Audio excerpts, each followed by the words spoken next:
Para continuar con nuestro segundo bloque, vamos a comenzar con contándole un poco lo que vamos a trabajar ahora. Vamos a introducir sobre distintos tipos distintivos teóricos metodológicos relacionados a teoría fundada.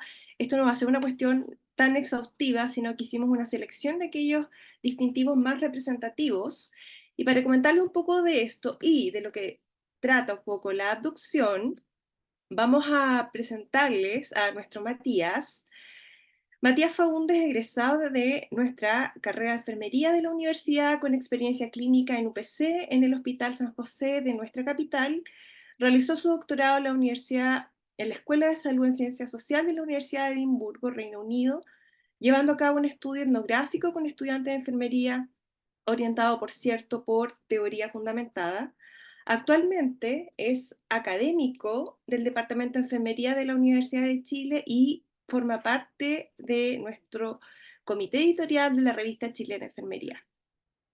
Bien, Matías, te dejamos el micrófono con tu presentación. Muchas gracias, muchas gracias. Voy a ver si voy a gritar para que los que están a lo mejor en la cocina haciéndose el té puedan volver. Así que les invito a reconectarse mientras coloco mi presentación. Aquí estamos, aquí estamos. Invito particularmente a Roxana porque vamos a hablar de abducción, Roxana, todo esto de tu pregunta. Estoy súper contento de poder estar con ustedes. Estas son llamamos cápsulas, ¿no? Son presentaciones muy breves. Voy a poner modo presentación. Son presentaciones breves, vamos a tener tres presentaciones, yo voy a hacer solo la primera. Cápsulas de 15 minutos, ¿no? Así que les invito a poner mucha atención, tomen nota, pueden escribir sus preguntas, tratemos de ir conectando las cosas. Ahora en este, como decía María Angélica, muchas gracias, estamos en esta idea de hablar de estos distintivos, teóricos, metodológicos, prácticos de la teoría fundamental, ya que quizás la distingue, aunque no necesariamente son cosas que solo pertenecen a la teoría fundamental, pero que sí en cierto sentido la distinguen, le dan un valor especial, y yo hoy día quiero compartir con ustedes justamente acerca de tipos de razonamientos, ¿no? Tipos de razonamientos y la teoría fundamental. ¿Cuál es el rol crucial que tiene la abducción? ¿Ya? Así que por favor, armémonos de atención y comencemos. Yo quiero compartir con ustedes, primero un pequeño panorama conceptual, esto es breve, insisto, no es exhaustivo, como decía María Angélica, pero un pequeño panorama, ¿no? ¿Cuáles son estas taxonomías, estos conceptos sobre el razonamiento en la investigación? Y, y luego quiero que profundicemos un poco en la abducción en particular, cuál es el rol fundamental que tiene y cómo se conecta o se vincula con esta tradición de la cual Lisette nos introdujo bastante bien, que es la teoría fundamental, o teoría fundada, ¿no? María Angélica usaba esa palabra y efectivamente a veces las decimos de ambas formas, ¿no? En inglés la idea es el grounded theory, como que está fundada o fundamentada, esto en particular en los datos. Entonces, teoría fundamentada o teoría fundada. Y el tercer punto y final es básicamente concluir con algunas ideas, algunas quizás implicaciones o reflexiones en la práctica. Me encanta esa fotografía, siempre la uso, porque efectivamente el camino de aprender a investigar, aprender metodología y todos los otros elementos de la investigación, no es una cuestión tan lineal, ¿no? Como parece a veces el camino, ¿no? A veces tenemos que ir para atrás, deconstruir un poco, construir otra vez. Así que les invitamos, de hecho, a través de esta jornada, a construir entre todos un poco ese camino de entendimiento de lo que es la investigación. Bien, necesito decir esto, necesito decir que el propósito de esta pequeña cápsula es compartir solo algunas reflexiones, ¿ya? Insisto en que esto no es exhaustivo, no quiero simplificar simplistamente el concepto de la abducción a una presentación de 15 minutos, ¿no? Si se ha escrito mucho, y muchos capítulos sobre esto, y alguna bibliografía yo les voy a compartir al final. Es solamente algunas reflexiones sobre el complejo fenómeno que es las operaciones del razonamiento o del pensamiento por medio de lo cual nosotros podemos comprender el mundo, ir conociendo el mundo. Entonces, esto es una cuestión muy compleja. Y yo aquí voy a quizás desglosar, por motivos analíticos solamente, algunas operaciones del pensamiento, pero esto no quiere decir que el pensamiento se pueda simplemente desglosar así como así, ¿no? Entonces, son solamente ejemplos y casos para el objetivo analítico, ¿no? De pensar cómo pensamos, ¿no? Y vincularlo, por supuesto, a la teoría fundamental. Bien, dicho esto, quiero contarles que cuando hablamos de tipos de razonamiento, probablemente nos remontamos casi en forma inmediata hacia la teoría filosófica clásica griega, ¿no? Platón, Aristóteles aparecen ahí ilustrados en esa foto. Desde ahí que ya se habla de lo que se conceptualiza usualmente como las operaciones del pensamiento, ¿no? Cómo opera el pensamiento humano para poder conocer el mundo. Y obviamente cuando hablamos del mundo, nos referimos al mundo en su máxima expresión, el mundo externo, el mundo interno, todo lo que nos rodea, la experiencia humana. ¿Cómo es que agarramos, adquirimos conocimiento? ¿No? Una cuestión bien epistemológica, si se quiere. Ahora, tradicionalmente siempre se ha dicho y se ha documentado con mucha amplitud acerca de estas dos operaciones del pensamiento o tipos de razonamiento, la deducción y la inducción. La deducción, dicho en forma muy simple, y quizás para algunos que sean más entendidos será muy simplista, pero la deducción es básicamente ir desde una premisa o desde una generalización hacia la observación. O dicho de otra forma, partir de una regla conocida y luego ir a lo específico, ¿no? En términos como investigativos, en la práctica, el razonamiento deductivo es lo que se ha usado, por ejemplo, aquí para el testeo de teorías. Cuando yo testeo una teoría o una hipótesis con los datos. Entonces yo me acerco, ¿cierto?, a los datos con este esquema o llamémosle un ensamble teórico en mi cabeza, que en el fondo yo voy a testear si es verdadero o no es verdadero, si aplica o no aplica en los datos. Entonces, si te fijas, voy desde lo general hacia lo específico, ¿ya? Desde la teoría hacia los datos. En cambio, en la inducción, ¿no? Por el contrario, de alguna manera, dicho en forma simple, insisto, quizás simplista para algunos, yo parto de la observación, ¿no? Estoy ahí en los datos mismos y de ahí yo me dirijo de alguna manera hacia una generalización o una premisa. O sea, en otras palabras, voy desde lo específico hacia una regla general conocida. Es a la inversa de cómo sería el razonamiento deductivo, ¿ya? En la práctica, debo decir esto, creo que la inducción se ha usado al menos en lo que podríamos documentar o encontrar en la documentación académica, se ha usado mucho para lo que llamamos el bracketing teórico, ¿no? Que es cuando algunos investigadores o investigadoras básicamente quieren poner entre paréntesis que la idea del bracketing, ¿no? Los brackets en inglés son estos paréntesis, entonces, como ponerse entre paréntesis en términos teóricos, sacar un poco la teoría y tratar de meterse en los datos sin esa imposición de la teoría sobre los datos, sino que voy al dato tratando de dejar de lado la teoría. Al menos mucha gente ha usado la inducción de ese punto de vista, ¿ya? O la conceptualiza en la práctica desde ese punto de vista. Otros, ¿sí? Quizás como se ha escuchado incluso en la primera presentación, el enfoque inductivo tiene que ver con este enfoque que es desde los datos, ¿no? Desde el dato hacia, ¿sí?, la teoría o la teorización. Me gusta el concepto de teorización porque de alguna manera engloba la acción, ¿sí? La acción de que la teoría se construye a través de un proceso. ¿Ya? Entonces, inducción, al contrario de la deducción, es partir un poco de lo específico hacia una regla conocida.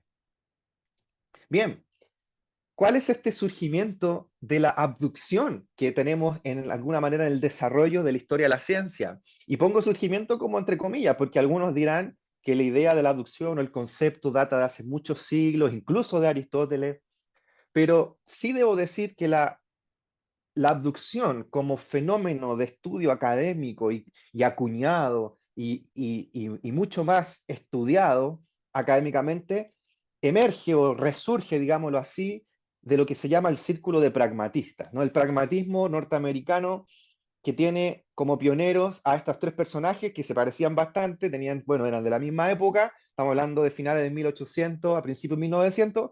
Tenemos aquí arriba a Charles Sanders Peirce, ¿sí? Tenemos a la izquierda a John Dewey y tenemos abajo a William James, que a lo mejor les suenan a algunos de ustedes, porque claro, eran personas icónicas que sabían mucho, muy eruditas, muy eclécticas, sabían mucho de todo, y claro, John Dewey llegó a ser padre o pionero de la teoría educativa, y entre otras cosas, ¿no? Filosofía, lógica. Lo mismo William James, padre o pionero de la psicología moderna. Charles Peirce, como vamos a hablar también, él, padre de la semiótica, pionero en la semiótica, lógica, matemática, entre otras cosas. Ahora, yo quiero destacar, ellos eran muy amigos, ¿eh? Eran amigos, se conocieron en distintas épocas, pero llegaron a ser bastante buenos amigos. Yo diría, como decimos mucho en Chile, un poco como bien dedicado al estudio, un poco nerd, o sea, y como que eran tan dedicados al estudio que generaron, por ejemplo, un club que se llamó el Club Metafísico, el Club Metafísico donde se juntaban ahí en Cambridge, en Norteamérica, sí, ¿ah? Pero en Massachusetts, ¿ah? No sé cómo se pronuncia, pero se juntaban por ahí a hablar de metafísica, de lógica, de filosofía, y por ahí emerge el pragmatismo, ¿no? Que es una gran corriente filosófica y psicológica norteamericana. Pero yo quiero destacar de ellos que todos ellos eran grandes eclécticos, o sea, dominaban erudición de muchas disciplinas para poder lanzar sus ideas, ¿no? Y dar sus clases, porque hacían muchas clases ellos. Y tenían un gran interés por ser pragmatistas en la acción humana, en lo que hacemos nosotros como seres humanos. Y aquí voy a usar su frase en inglés para no perder un poco, como se dice, la ontología de la lengua. Ellos decían que algo muy interesante para los pragmatistas era el human inquiry, que es básicamente el acto humano de investigar, el acto humano de descubrir, ¿no? Ellos estaban muy, muy interesados en entender cómo es que el ser humano descubre el mundo, cómo lo conoce.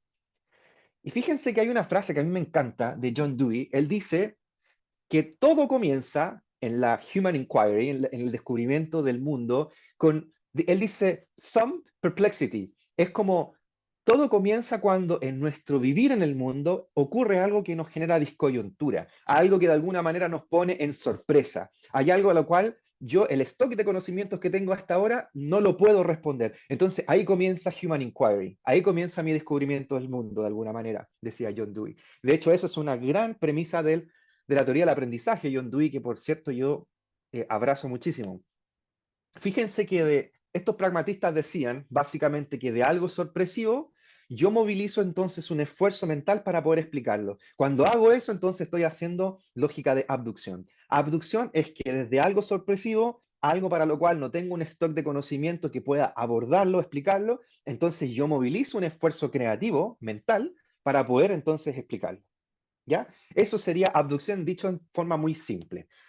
Ahora vamos a caracterizar un poco más la abducción y para eso me centro en el pensamiento de Charles Sanders Peirce, que de todos quizás fue el que más habló de abducción, de estos tres pragmatistas me refiero.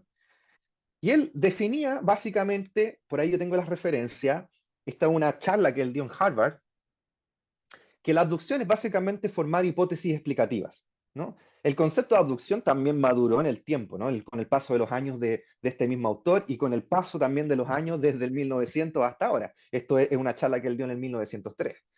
Pero básicamente él definió abducción como formar hipótesis explicativas. Claro, parte desde algo que es perplexing, ¿no? Parte desde algo que genera duda, que genera sorpresa. Pero él dice que la abducción es la lógica o la operación del pensamiento mediante el cual se inventan nuevas ideas. De hecho, él llegó a decir, como dice acá esta frase en inglés tomada textualmente desde esa publicación, la única operación lógica la cual introduce alguna nueva idea es justamente la abducción.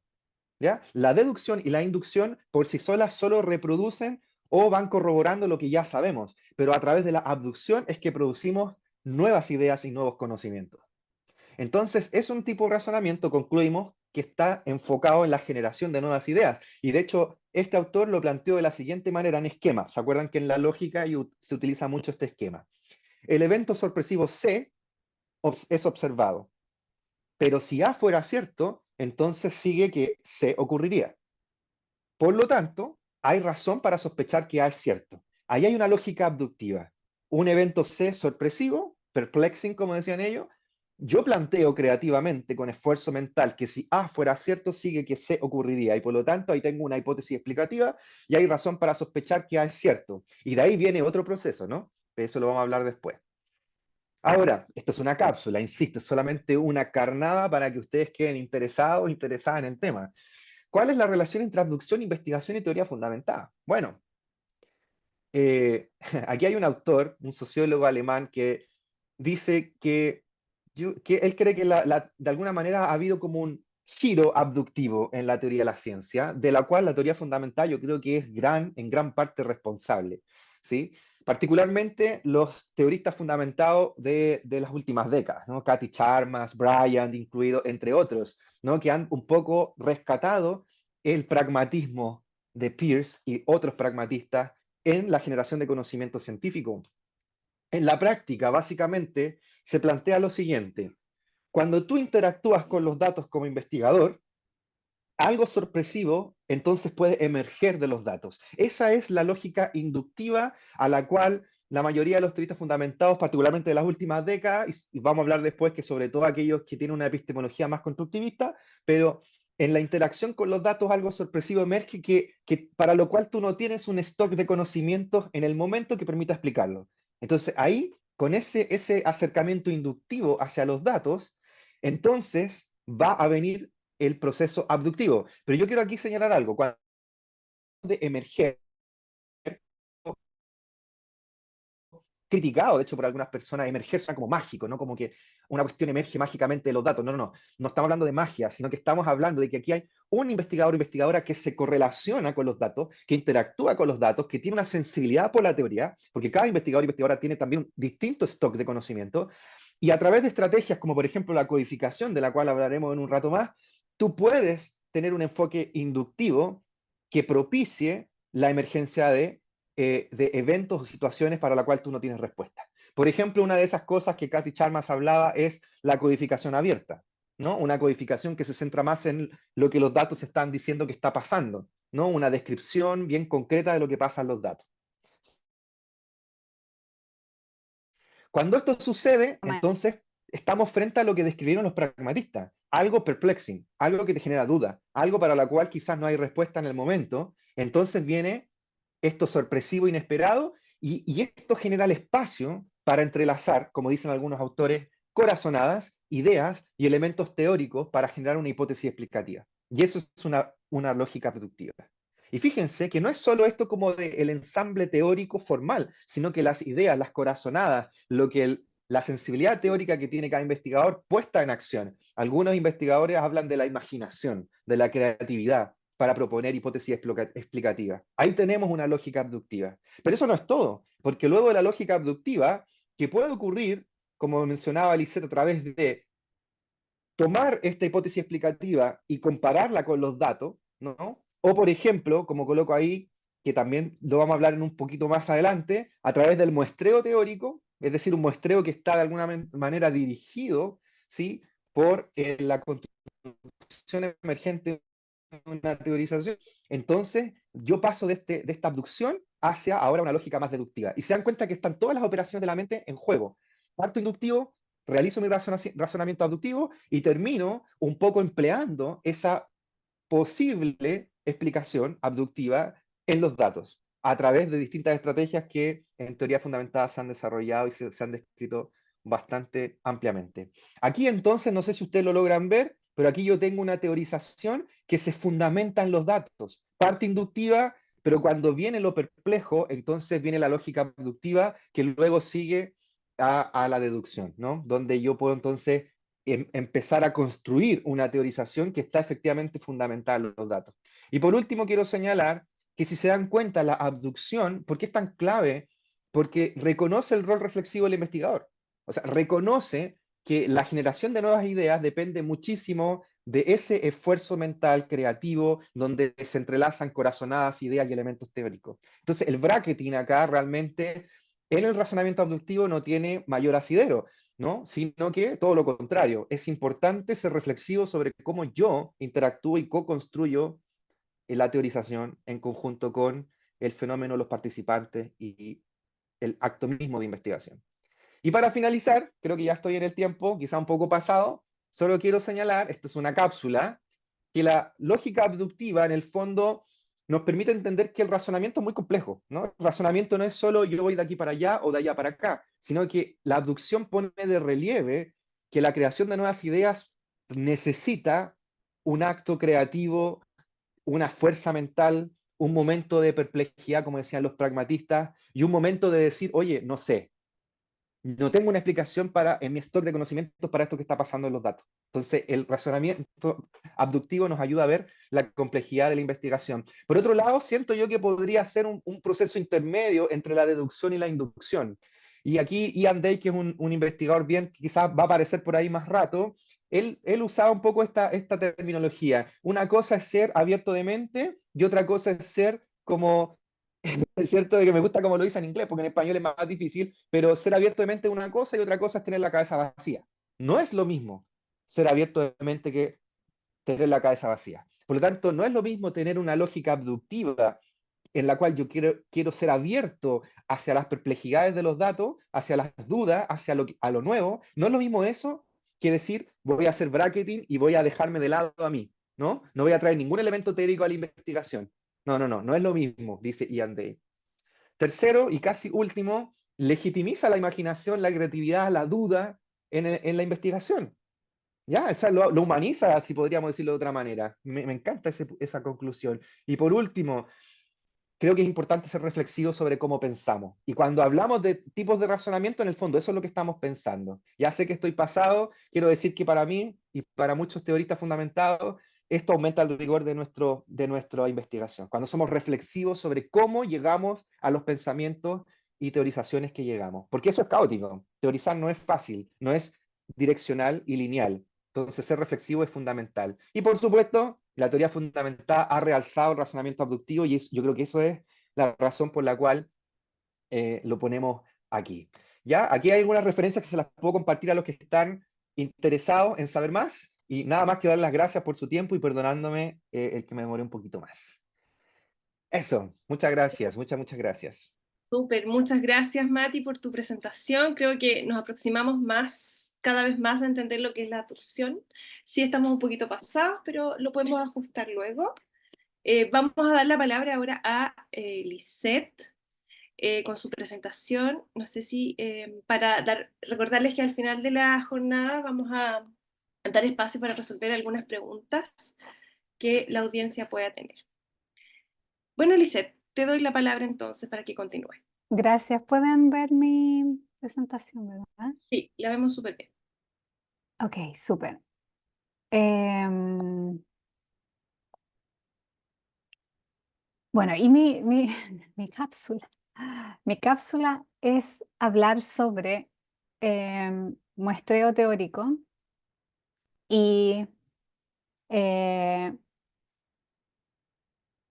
suficiencia teórica. Perdón, es que estoy así como con la diapositiva. Entonces, ahora, lo que queremos explicar básicamente en esta cápsula tiene que ver con aquellos elementos de la metodología que a ratos obviamente generan esto de ¿qué es eso?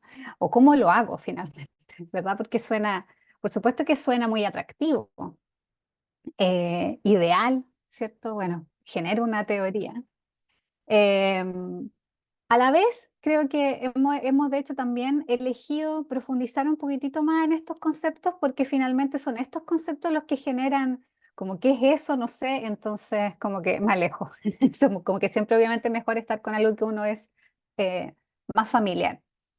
Em, por lo tanto, de nuevo, pensemos como en la práctica y aquí voy a obviamente dar algunos ejemplos de mi investigación en particular.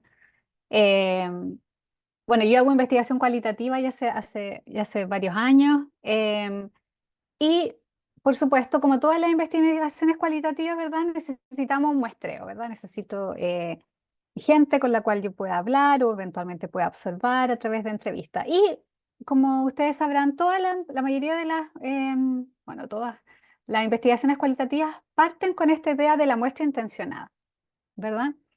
Que básicamente, o la muestra por conveniencia, que básicamente obviamente se define por el tópico que quiero investigar. Si estoy investigando, por ejemplo, en mi caso, el proceso de donación de órganos, ¿verdad?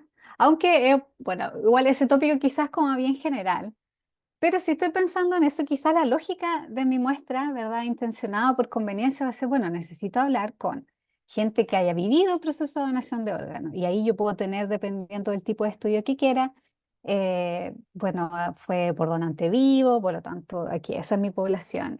Me interesan los enfermeros o los profesionales de la salud en el contexto de donación de órganos. Entonces, bueno, ¿quiénes son los profesionales de la salud que trabajan en ese proceso? Si se fijan, em, es bien lógico en términos de a quién, por lo tanto, yo quiero incluir como mis participantes, ¿verdad? Es como si quiero yo investigar, no sé, pues cáncer de mama, por ejemplo. Bueno, tengo esa población, sería muy raro si yo quiero investigar cáncer de mama y recluto, no sé, pues alguien que tenga, no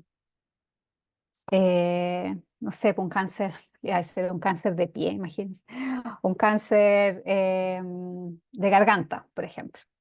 Como que decir, bueno, pero quiero investigar eh, cáncer de mama. En fin, en general tiende a ser bien lógica este tipo de muestreo. Ahora bien, ¿por qué es importante que hayamos explicado el proceso de abducción primero? Es porque eso es uno de los elementos centrales para desarrollar una teoría. Por lo tanto, en teoría fundamentada, los tipos de muestreo evolucionan. Cuando uno lee un libro clásico, ellos te dicen muestreo teórico. Bueno, pero ¿qué es el muestreo teórico? Y si se fijan, aquí puse una definición precisamente del Discovery, porque ellos son de los primeros que empiezan a conceptualizar esto. Si se fijan, la definición es bien sencilla. Dice, bueno, un proceso de colección de datos para generar teoría, en la cual mientras se colecta, se codifica y se analiza, se deciden qué datos necesito a continuación. Por lo tanto, en base a esa definición lógica, necesito partir por algún lugar, ¿verdad? Por lo tanto, cuando uno habla de muestreo teórico, en general uno habla de un tipo de muestreo que evoluciona. Es decir, siempre voy a partir con una muestra intencionada por conveniencia, que básicamente el objetivo es obviamente mi grupo objetivo, ¿verdad? El que quiero investigar, por ejemplo, el proceso de donación de órganos en los hospitales de Chile. Bueno, coordinadores, unidades de paciente crítico, por ejemplo, ¿verdad? Y yo ahí empiezo a entrevistar a gente, a recolectar datos, a hacer análisis de documentos, a observar lo que ocurre. Y aquí es importante y es esencial porque no se puede hacer de otra manera, es que yo mientras voy recolectando esa información, voy analizando esa información. Y ese análisis, esas ideas, hacen que yo diga, ok, en la siguiente entrevista necesito preguntar este elemento. Ok, me están hablando de que no, los documentos son terribles o las guías no son eficientes. Ok, entonces, ¿he visto las guías? No, no he visto las guías. Entonces necesito ver esas guías para ver, contrastar, comparar, ¿verdad? Bueno, cuál lo que me dicen con lo que está escrito. Si se fijan solo en ese momento, yo voy a empezar a generar estas ideas de, oh, ok, ¿qué es lo que está ocurriendo aquí? No se entiende. Bueno, ¿cuál es el proceso que está ocurriendo? ¿Verdad? Aparece esta idea como de la duda. La única manera que yo tengo para poder explicar eso que está ocurriendo desde una manera teórica es tratar de encontrar algún elemento o concepto que me ayude a explicar lo que ocurre, ¿verdad?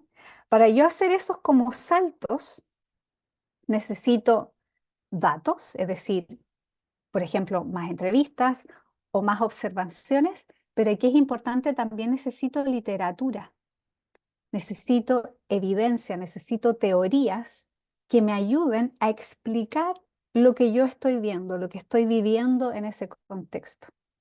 Por lo tanto, en teoría fundamentada también de alguna manera utilizamos los papers y teorías casi como datos porque vamos comparando aquello que yo observo en esta realidad, en mi estudio, por ejemplo, en hospitales en Chile de proceso de donación de órganos y empiezo a ver que em, emociones en mi caso, bueno, pero aquí este proceso es muy emocional.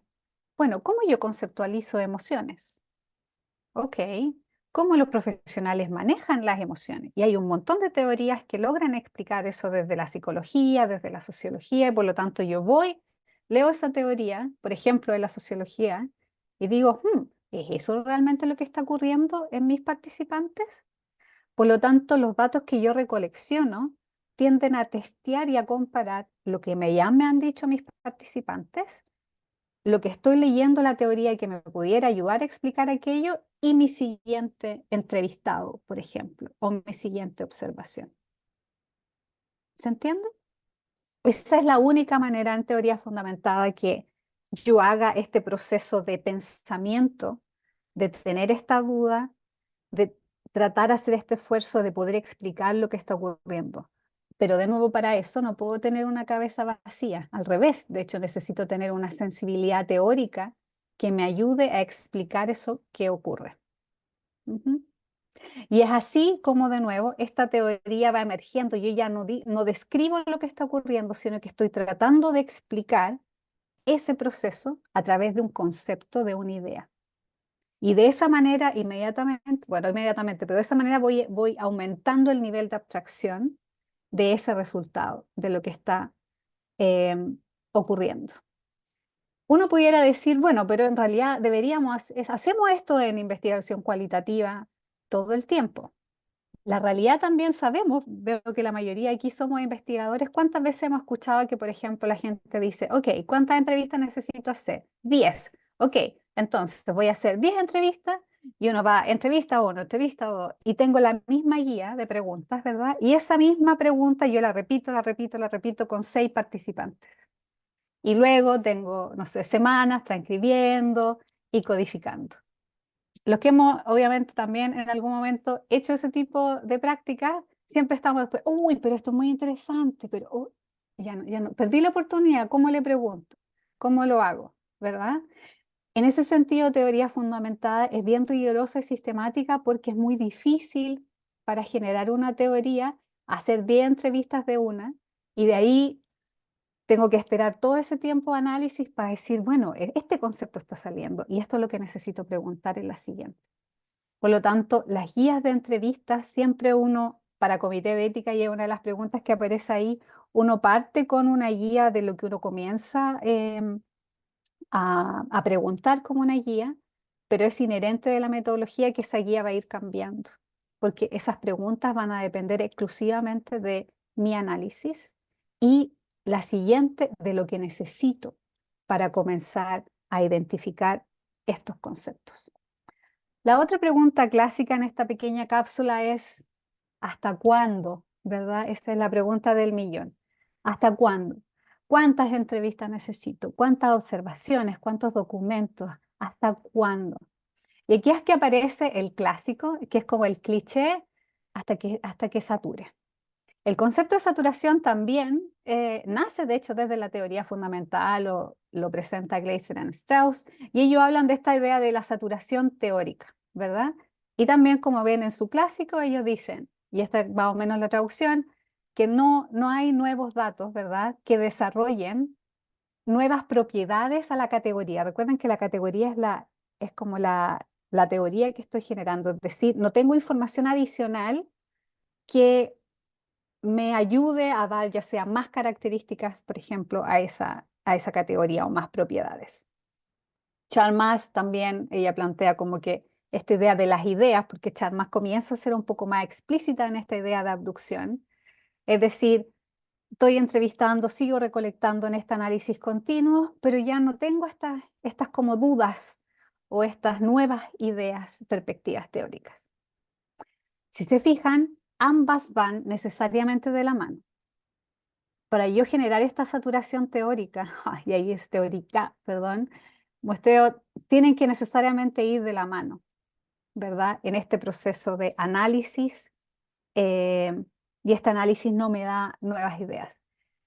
Sabemos, como ven, ese concepto nace en los 60 y de ahí en adelante hay una serie de críticas al qué tan realmente posible y realista realmente esta idea de que en algún momento yo entrevisto a alguien y no tengo ninguna, pero ningunísima nueva idea. Eso de hecho es teóricamente imposible. Siempre la gente me va a decir cosas nuevas, ¿verdad? Siempre me van a hablar eventualmente de otras cosas. Por lo tanto, los investigadores sabemos que paramos de investigar o hay que cerrar los proyectos porque tenemos constricciones de tiempo, de recursos, de objetivos, porque si no podríamos seguir forever, como para siempre.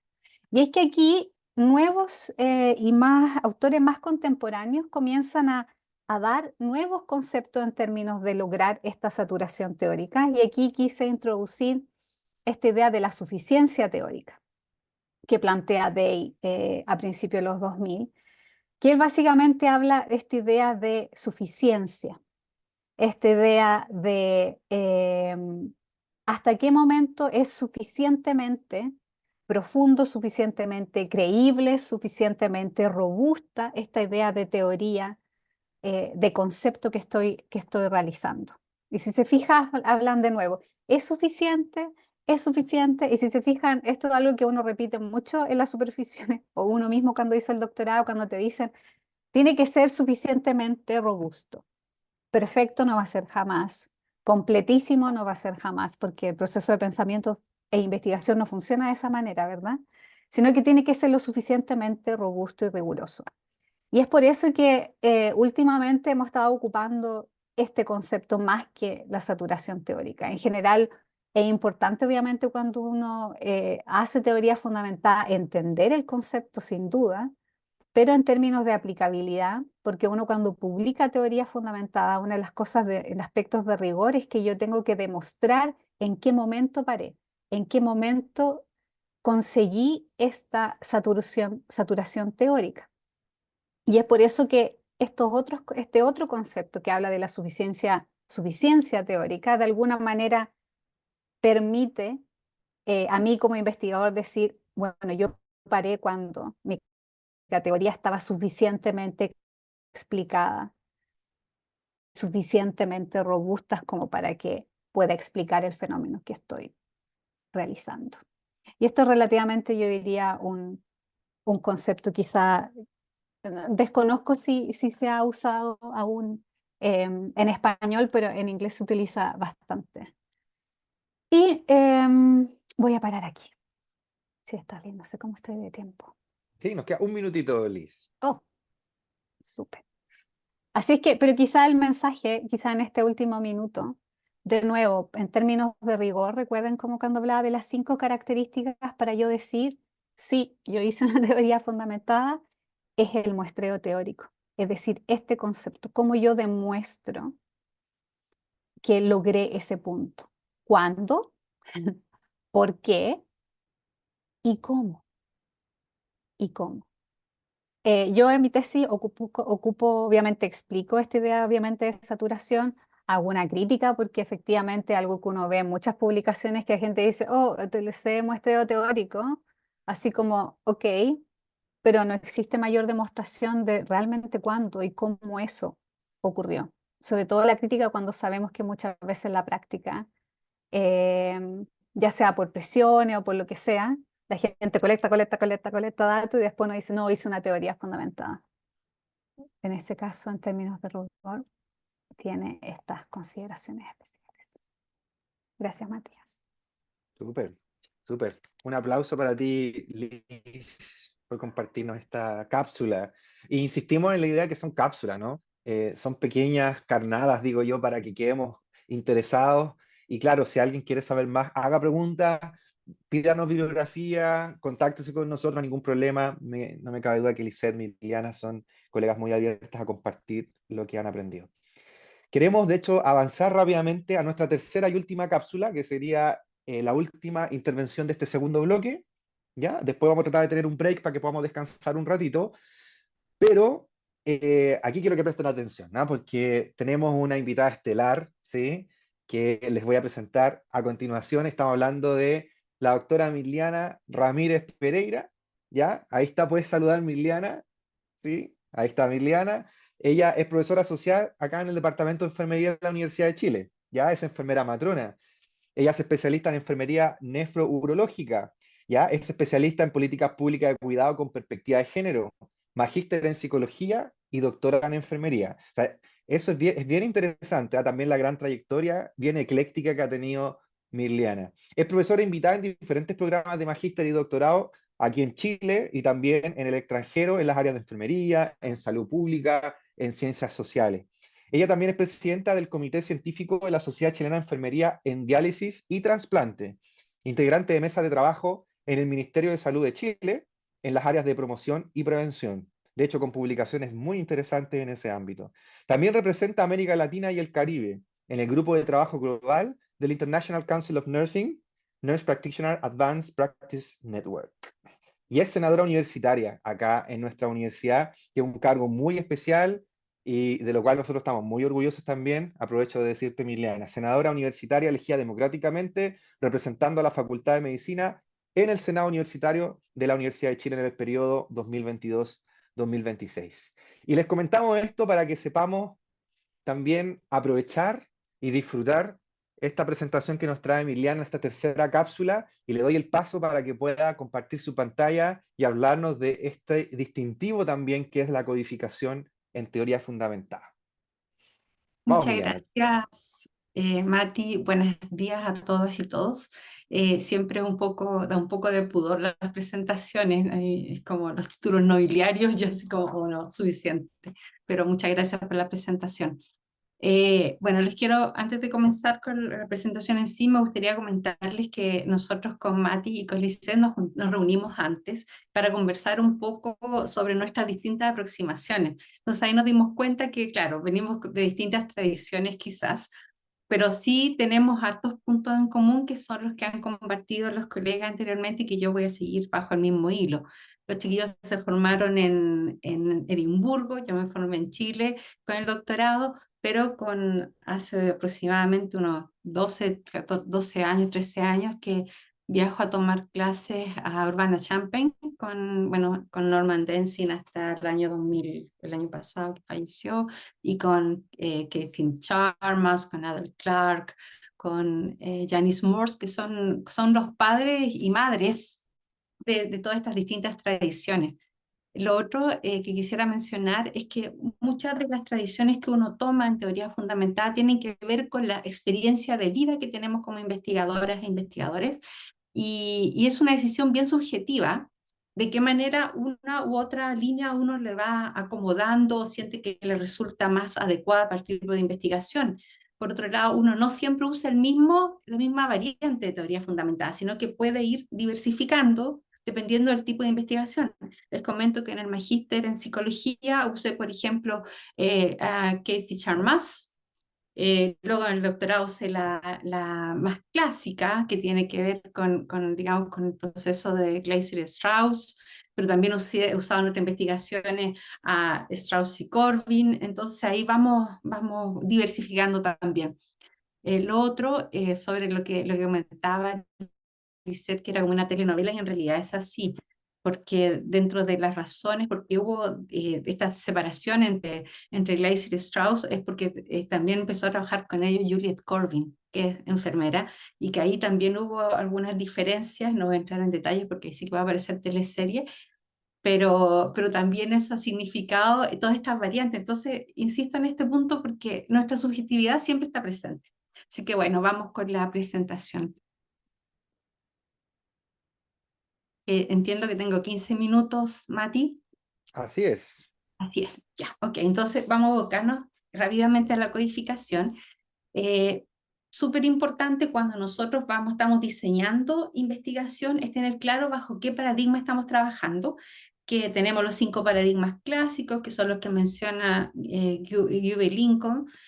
Tenemos el cuantitativo, positivismo, ¿cierto? Y dentro de los cualitativos, 4 grandes paradigmas: el pospositivismo, el constructivismo, teoría crítica, y el último paradigma que salió publicado, que tiene que ver con un paradigma más participativo, donde trabajamos investigación, acción, participación, ¿cierto?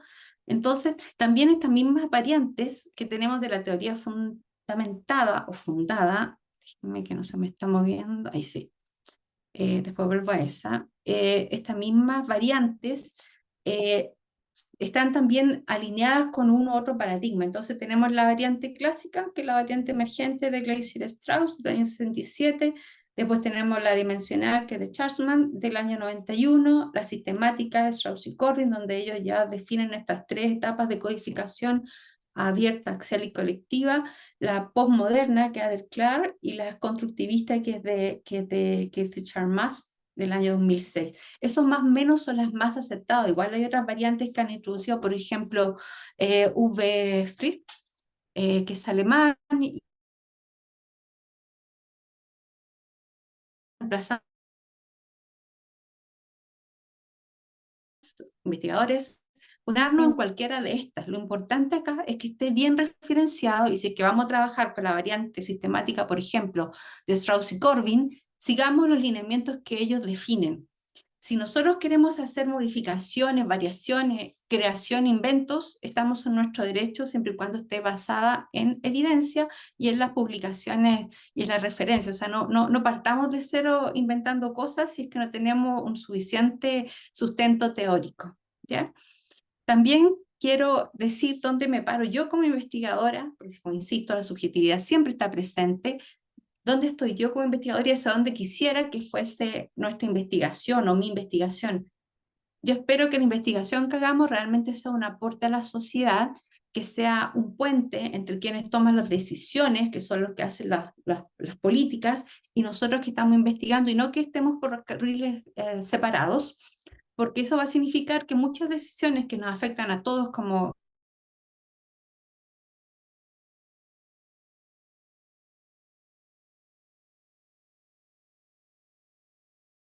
como a la ciencia que hacemos. Entonces yo quisiera decir que los investigadores cualitativos, contrariamente a lo que piensan los cuantitativos, nosotros no hacemos anticiencia, hacemos algo diferente. Creemos que existen múltiples formas de hacer ciencia.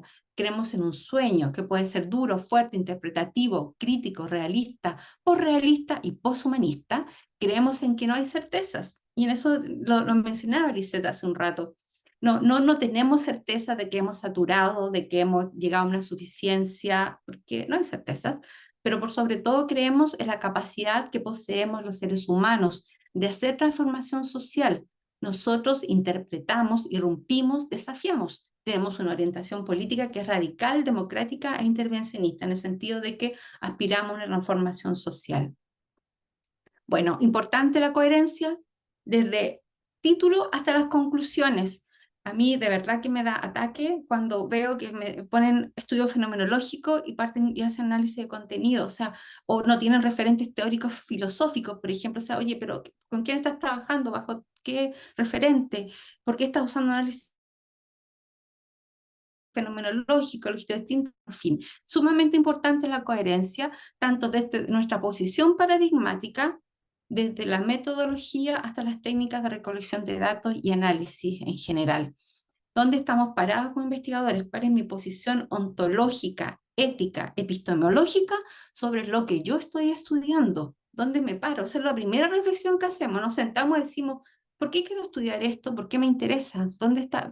¿Dónde estoy parada? ¿Quiero realmente que sea algo que emerge solo desde los datos? Voy a poner mi experiencia también como investigadora, o mi experiencia, yo trabajé 18 años como enfermera en nefro, voy a tomar también esa experiencia para construir mi modelo teórico. Entonces, eso es lo que uno va reflexionando.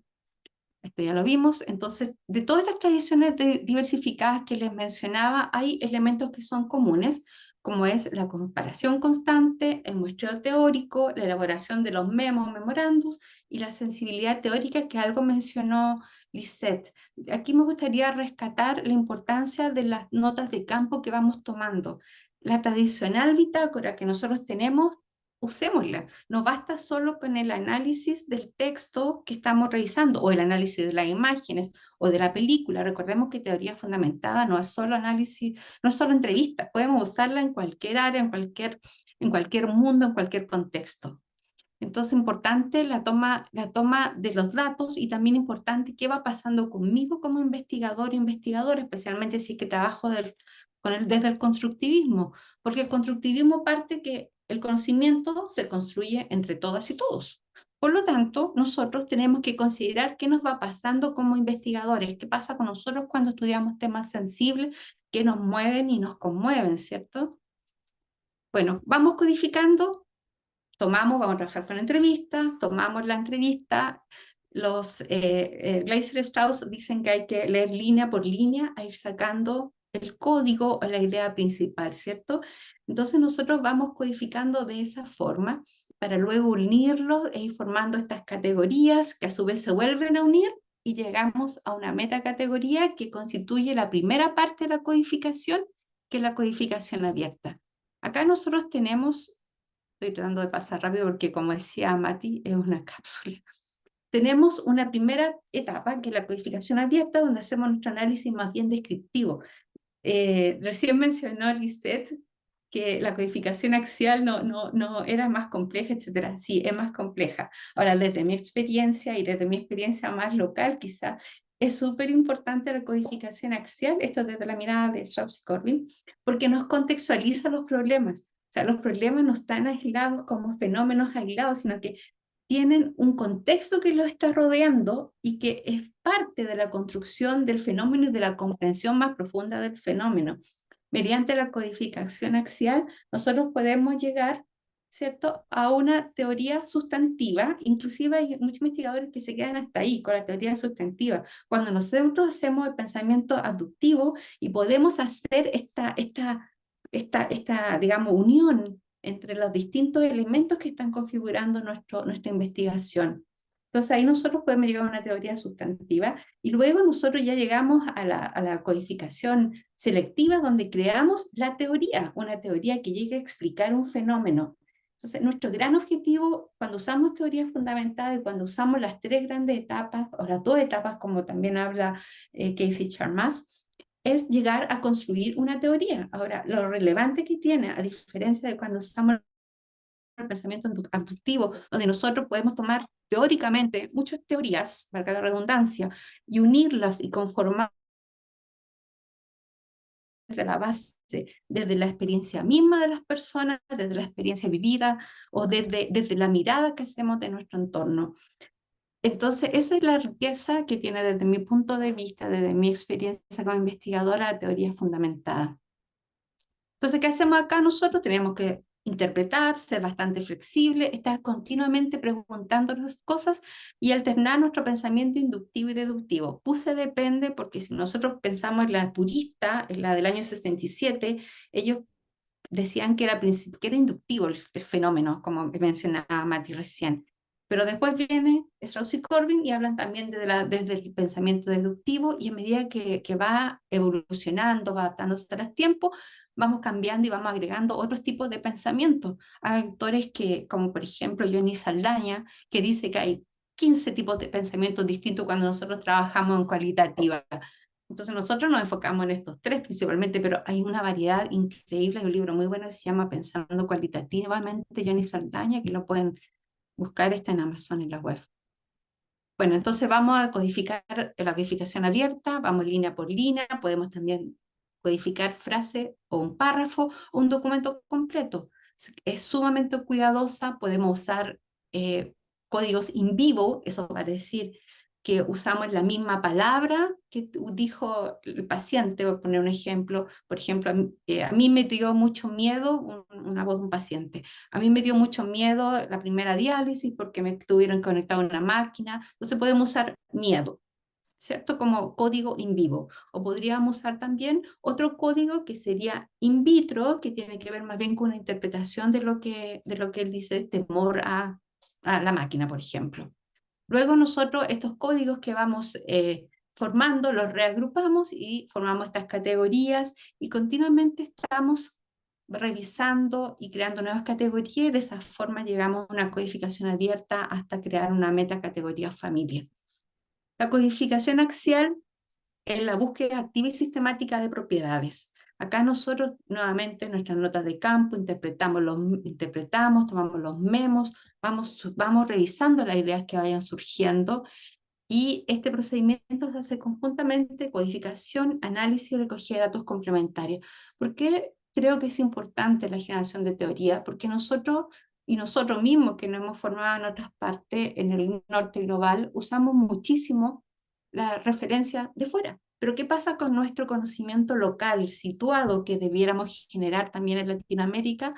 No lo estamos haciendo. Por eso es tan importante los contextos, y los contextos históricos, los contextos biográficos, y también los contextos sociales y políticos y económicos que nos están moviendo como países, ¿cierto? Y de ahí la importancia de generar teorías.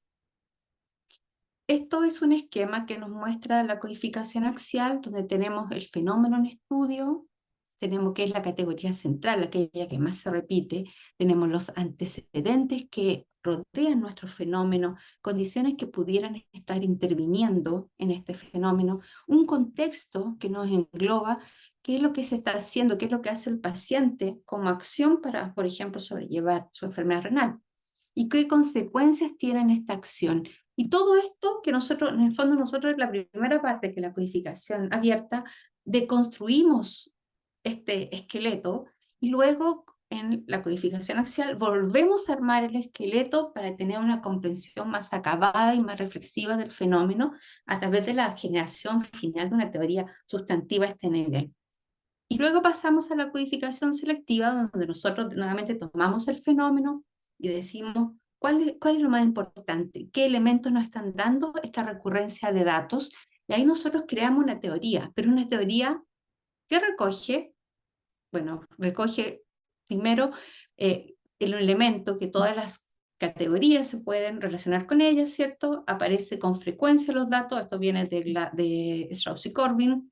Los datos no son forzados, la explicación es lógica y consistente. Ponemos una frase para construir este modelo explicativo, y a medida que se refina analíticamente el concepto, la teoría va creciendo en profundidad. Y también la idea es poder explicar cosas, contradicciones, diferencias que se puedan dar. Y así nosotros llegamos a esta última fase de la codificación, en que nosotros ya tenemos datos codificados, tenemos anotaciones o memos y vamos conformando la teoría.